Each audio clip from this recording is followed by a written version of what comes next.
참미예수님, 한 주간 동안 안녕하셨습니까? 네, 오늘은 티모테후서 6장 7절부터 10절까지의 말씀으로 돈줄을 잡으세요 라는 제목으로 여러분 말씀을 나누고자 합니다.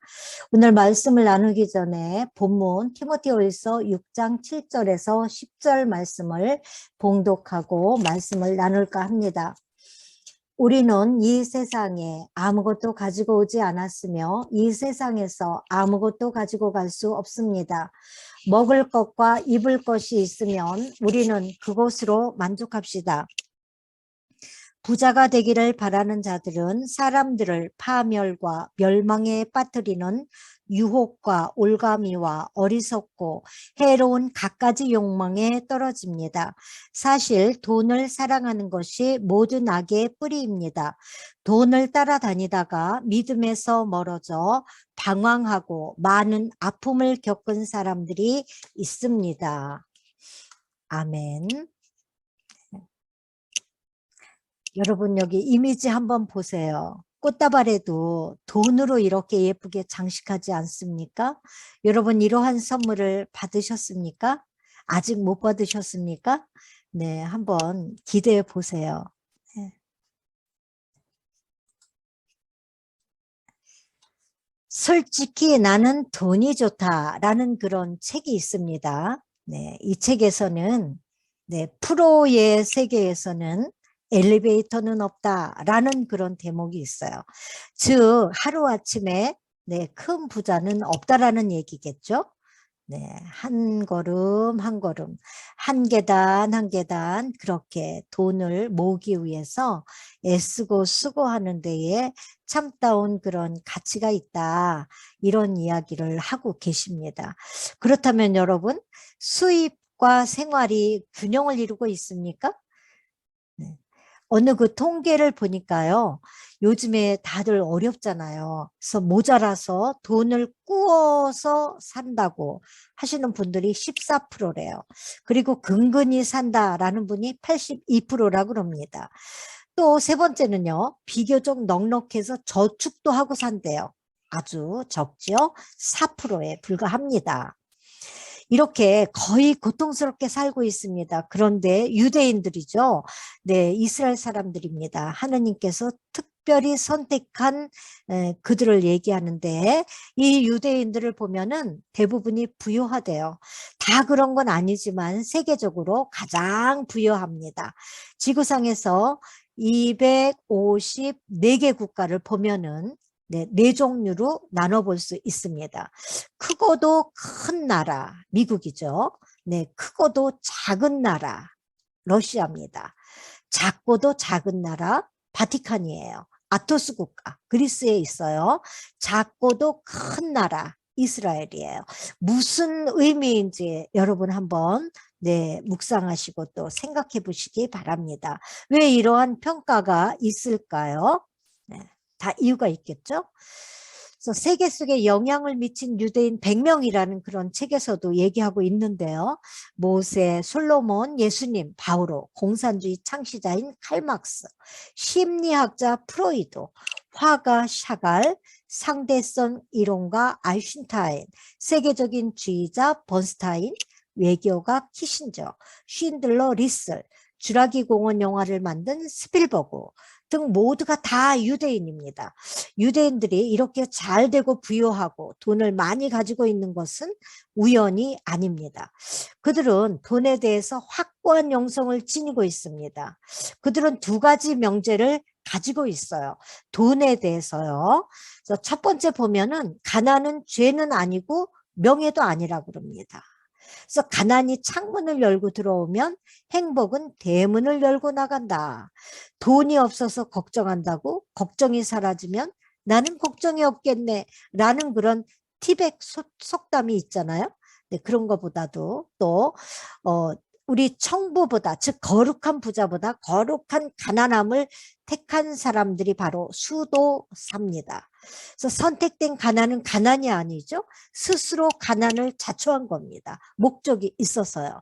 그래서 예수님이 대표적인 분이신데, 그리고 모세도 역시 마찬가지죠. 왕궁을 버리고 네, 하느님의 뜻을 따라서 그렇게 사셨죠. 바울도 역시 마찬가지입니다. 베드로사도 역시 마찬가지죠. 심지어 우리 예수님은 나는 머리 둘 곳조차도 없다라고 얘기하셨어요. 두 번째는요. 돈은 중요한 것이 아니라 필요한 것이다 라고 말씀하셨는데, 돈보다 근데 더 중요한 게 있습니다. 뭐냐? 생명이에요. 돈보다 더 중요한 것? 부모죠. 돈보다 더 중요한 거 있습니다. 배우자예요. 돈보다 더 중요한 것? 자녀입니다. 더 중요한 게 뭐예요? 건강입니다. 그리고 또 서로의 관계이죠. 네.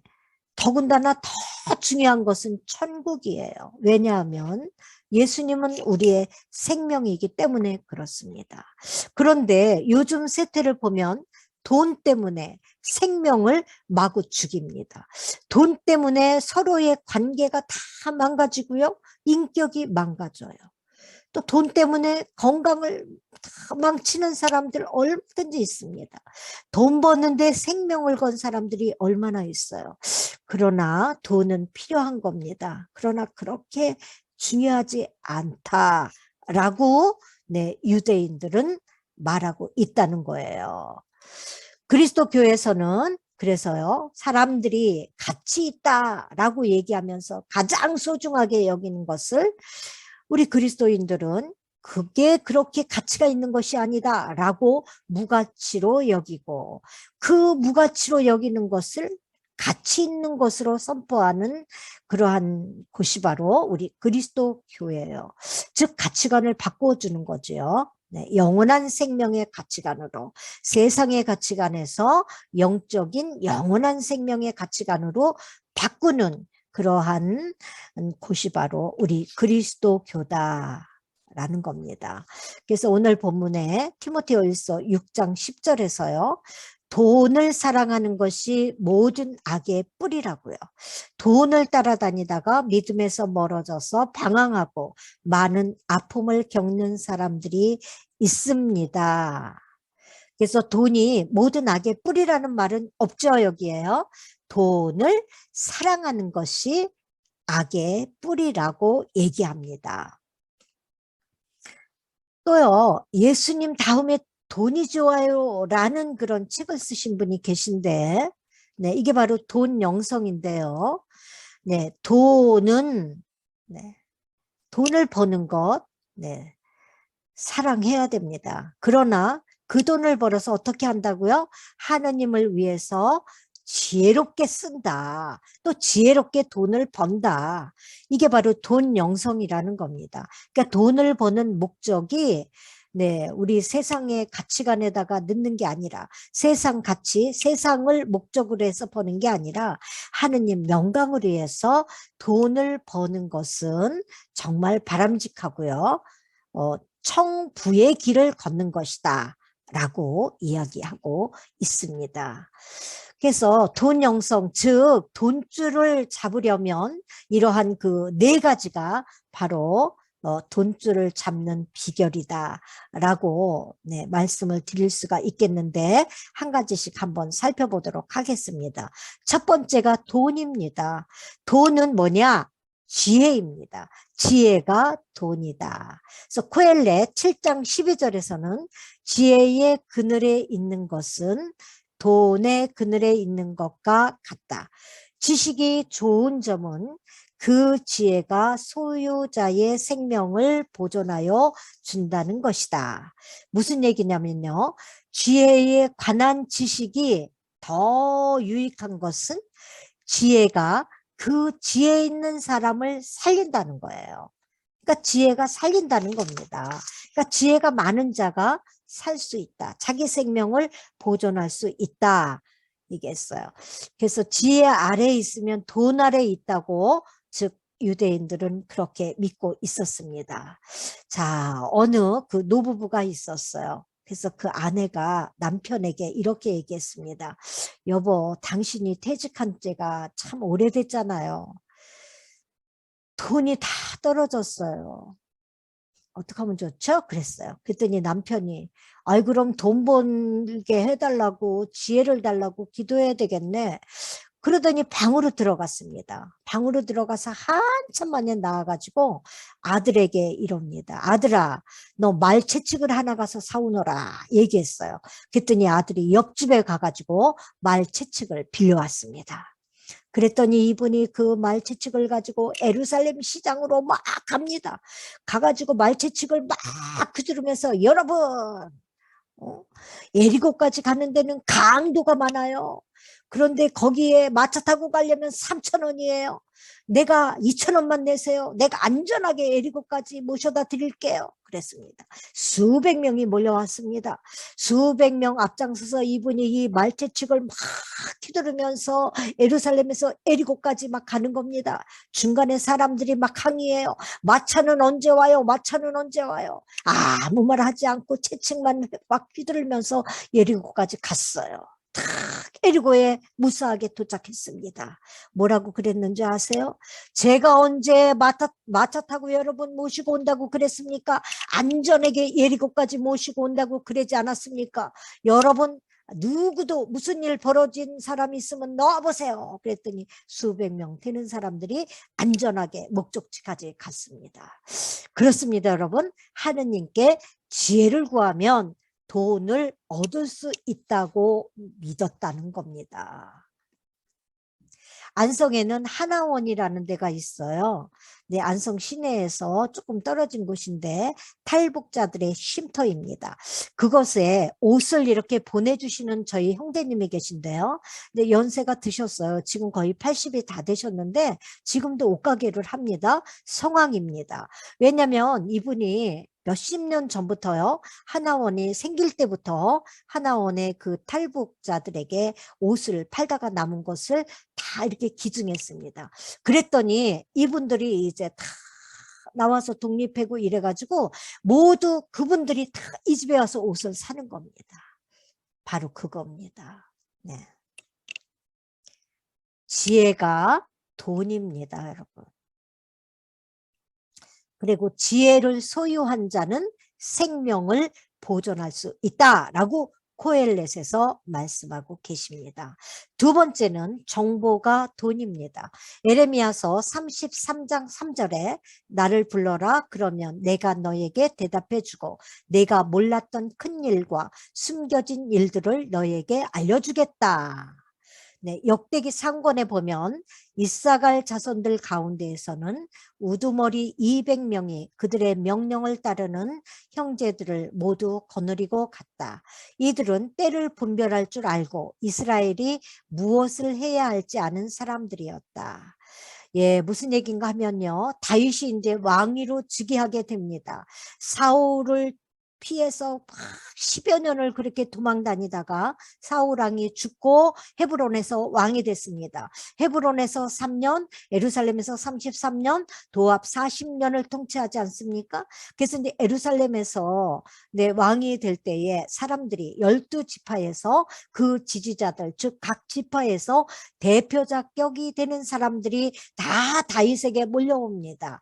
그랬을 때에 각 지파에서 그러니까 1000명에서 10만 명이 넘게 이런 사람들이 다 몰려왔어요. 그런데 이사갈 지파만이 200명이 갔습니다. 아, 소수죠.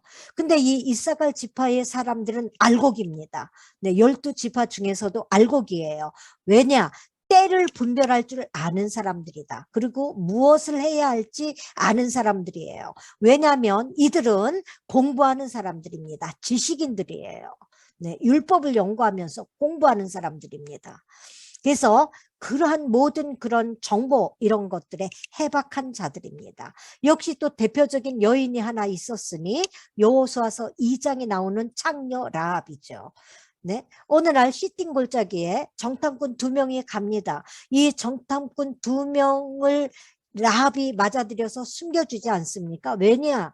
요새께서 트란스 요르단 지역을 점령해서 들어가서 가나안 땅에 들어가려고 그럴 때에 네, 모압과 암몬과 에돔과 바산과 이러한 그 시온과 이런 나라에서 대승을 이루지 않습니까? 이 소문을 이 시딤에 있는 이 라합까지 그 소문을 들은 거예요. 그러니까 앞으로의 세상은 이제 이 히브리 민족들이 통치할 거다라는 것을 알고 있었습니다. 그래서 그들을 숨겨줘서 나중에 온 가족이 다 구원받지 않습니까?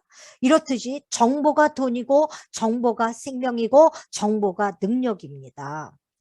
그래서 지혜 속에 돈이 들어있는 것처럼 정보 속에도 돈이 들어있다라고 믿었습니다. 그래서 세계에서 정보가 가장 빠르고 정확한 민족이 유대민족이에요. 그러니까 지식도 정보입니다. 그래서 그들은 모든 지식층이 유대인들이 가장 많잖아요.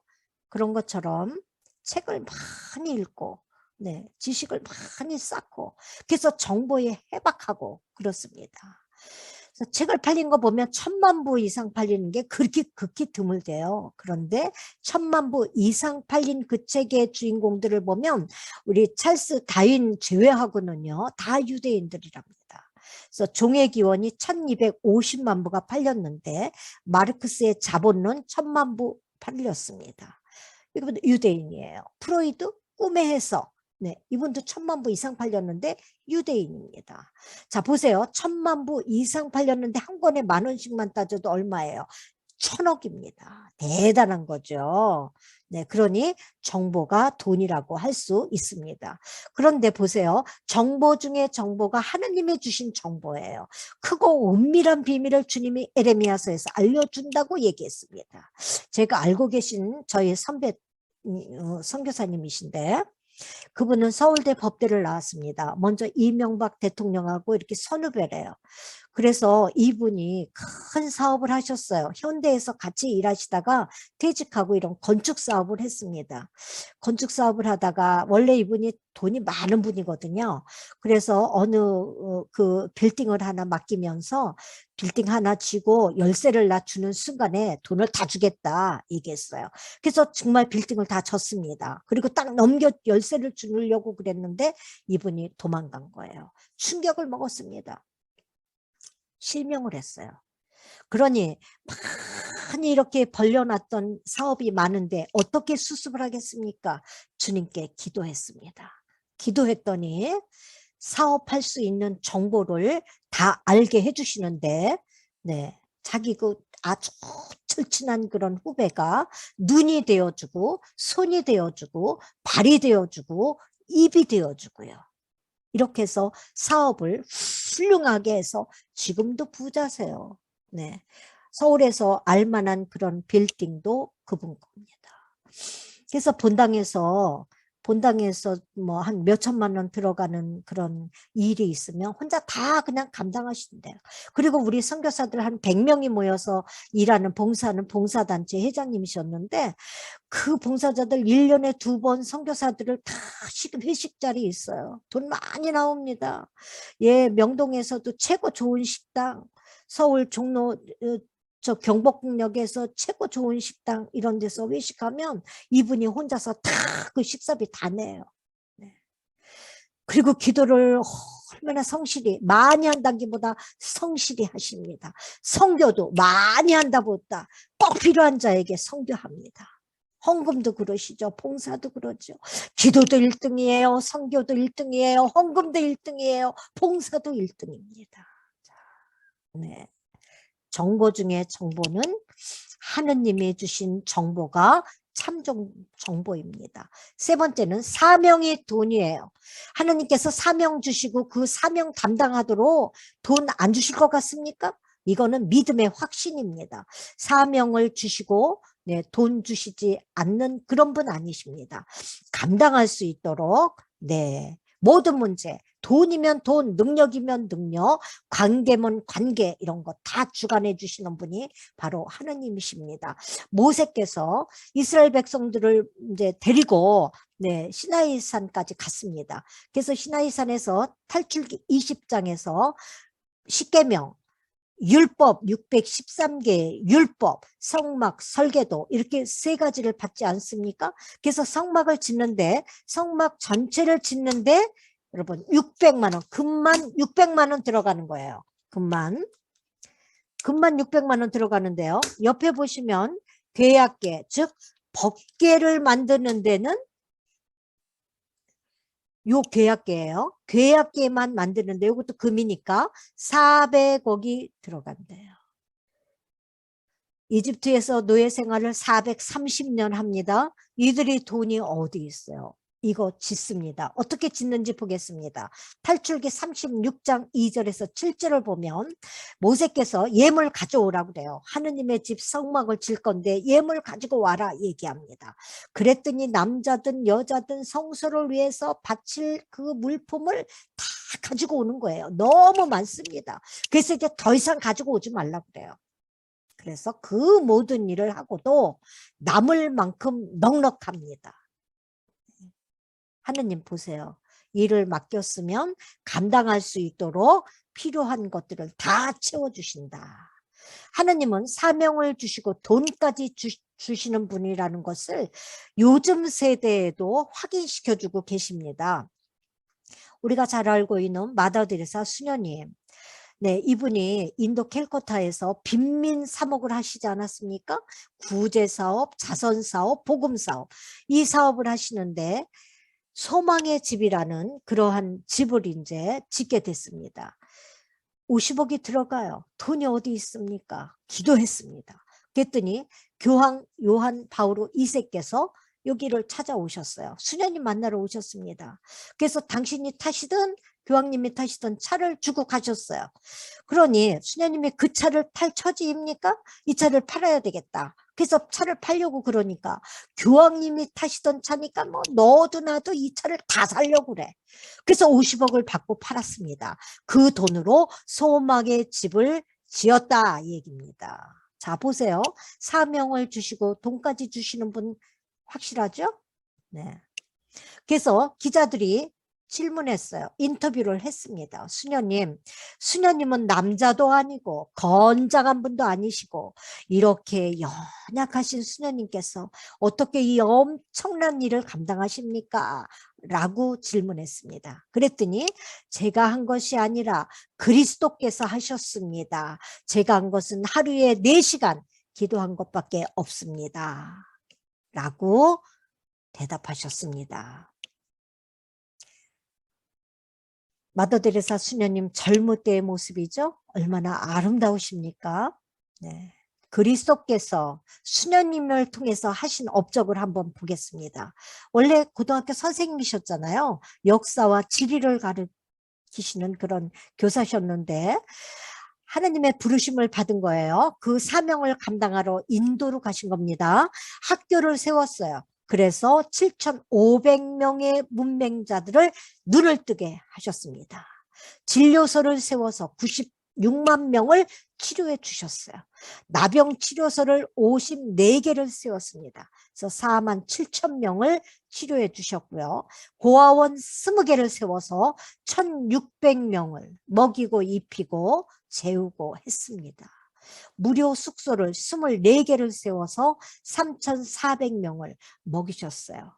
이게 다 수녀님을 통해서 하느님께서 하신 업적입니다.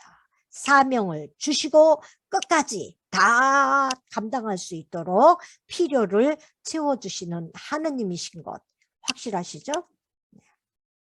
하느님께서는 당신을 어느 곳에 데려다 놓든 그곳이 바로 당신이 있어야 할 곳입니다. 라고 명언을 말씀해 주셨어요. 우리가 몸담은 곳이 주님이 그 자리에 꽂아 놓으신 그 자리일 줄 믿습니다. 네, 주님과 함께 최선을 다해서 사명 감당하면서 살아야 되겠습니다. 네 번째 마지막입니다. 은총이 돈이에요. 창세기 26장에 보면 이삭이요. 네, 헤브론 땅에서 이제 필리스티아 땅 그랄로 갑니다. 기근이 들었어요. 흉년이 들었습니다. 그래서 그 땅으로 갔는데 그 땅에서 100배의 열매를 올렸습니다. 흉년들은 그때에 그 흉년들은 그 땅에서 100배나 수확을 올렸습니다. 이렇듯이 복을 내리시어 그는 부자가 되었습니다. 그는 점점 더 부유해져 마침내 큰 부자가 되었습니다. 그래서 성경에 큰 부자가 3명이 나오는데요. 창세기 26장에 이삭이고요. 그의 아들 야곱이 또 큰 부자가 됐어요. 그리고 사무엘 하곤에 보면 바르질라이라는 분이 큰 부자였는데 이분은 누군가 하면 다윗 왕이 자기 아들 압살롬에 의해서 왕궁에서 쫓겨서 피난 갑니다. 그랬을 때에 사울 왕의 친족이었던 시므이는 다윗 왕을 막 조롱합니다.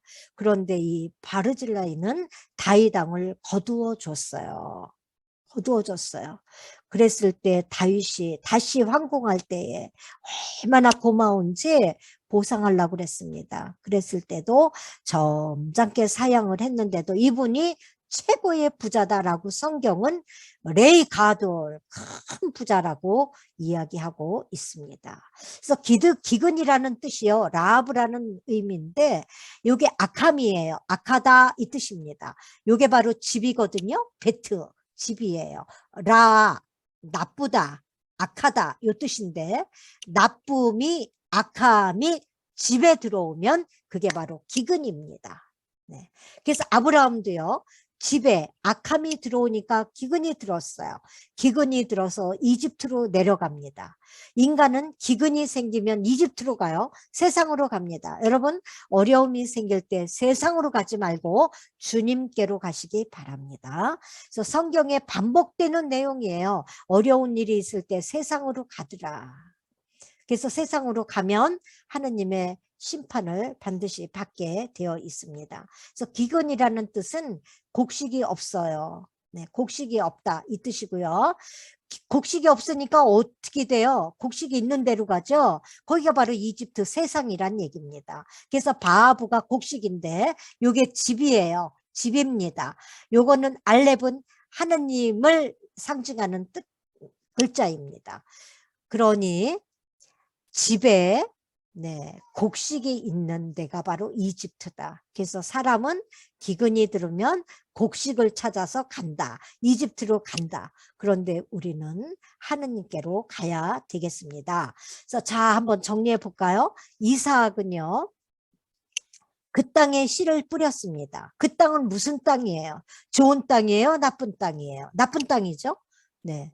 왜냐? 그랄 땅은요. 거기는 사막이에요. 광야입니다. 거기에서 무슨 그런 식물이 자랄 수 있겠어요? 근데 주님이 함께 하시니까 되더라. 부자가 되더라. 100배의 수확을 올렸다. 몇 배? 100배. 언제? 기근이 들었을 때. 누가 복을 주었어요? 그럼 하느님께서 복을 주었다 이 얘기입니다. 기근 내에 나쁜 땅에서 큰 부자가 되었습니다. 무엇이든지 하느님이 함께하면 되는 것입니다. 인간의 뜻대로 되는 것이 아니에요. 하느님이 함께해야 됩니다. 노력의 축복보다 여러분 모두에게 은총의 축복이 임하기를 저는 기도합니다. 이래서 돈 영성, 즉 돈줄을 잡으려면 하느님의 지혜가 우리 안에 임해야 되고요. 하느님의 정보가 주님께서 주시는 정보가 있어야 되겠고요. 그러면 어떻게 해야 되겠습니까? 주님의 말씀을 생활해야 되겠고요. 주님의 뜻을 알기 위해서 기도해야 되겠고요. 그 모든 것들이 성장할 수 있도록 행동으로 실천해야 되겠습니다. 그래서 주신 주님의 그 사명이 바로 돈이 되는 겁니다. 그 사명을 감당할 수 있도록 필요를 다 채워주신다. 네, 그 채워주심이 바로 은총이 돈이 되는 겁니다. 이렇게 해서 여러분 이번 주에는 돈에 대해서 살펴봤는데요. 네, 요즘에 베스트셀러 중에 들어가는 책 중에 하나가 내 투자는 새벽 4시부터다라는 책이 있습니다. 이 책에서 뭐라 그러느냐면요. 네. 불로소득, 자기들 그 이제 펀드 하는 주식하고 이러시는 분들이 돈을 많이 벌 수 있잖아요. 그러려면 이제 정보를 많이 알아야 되겠고, 네, 그렇다 보면 여러 가지 공부도 많이 해야 된대요. 그래서 새벽 4시부터 네, 많은 정보를 입수하려고 그렇게 애를 쓴답니다. 그런데 우리 보고 불로소득 한다라고 얘기하는데 절대로 불로소득이 아니라는 거예요. 그 부를 이루기 위해서 새벽 4시부터 네, 노력한다. 이런 이야기를 한 책이 바로 네, 내 투자는 새벽 4시부터다라는 책이에요. 그러니 세상만사 네, 그렇게 쉽게 되는 일이 있겠습니까? 그러니 내 시간은 내가 산다라는 그런 말을 한 우리 오스키 네, 저자가 말씀하신 것처럼 이 얘기가 뭐예요? 지금 이 시간 현재를 성실하게 살고 충실하게 살고 최선을 다하게 살고 이렇게 될 때에 네, 희망을 가지고 미래를 향해서 달려가면서 네, 거기에서 창출되어지는 부가 우리에게 쌓여지는 것이 참 부다라고 주장하는 바입니다. 한 주간도 여러분, 네, 하느님의 지혜와 하느님의 정보와 하느님께서 주신 사명을 충실히 감당하면서 그것을 하기 위해서 내려주시는 은총이 여러분 가정에, 여러분의 사업에, 여러분의 모든 일들 안에서 강물처럼 넘치기를 축복합니다. 아멘. 성부와 성자와 성령의 이름으로 아멘.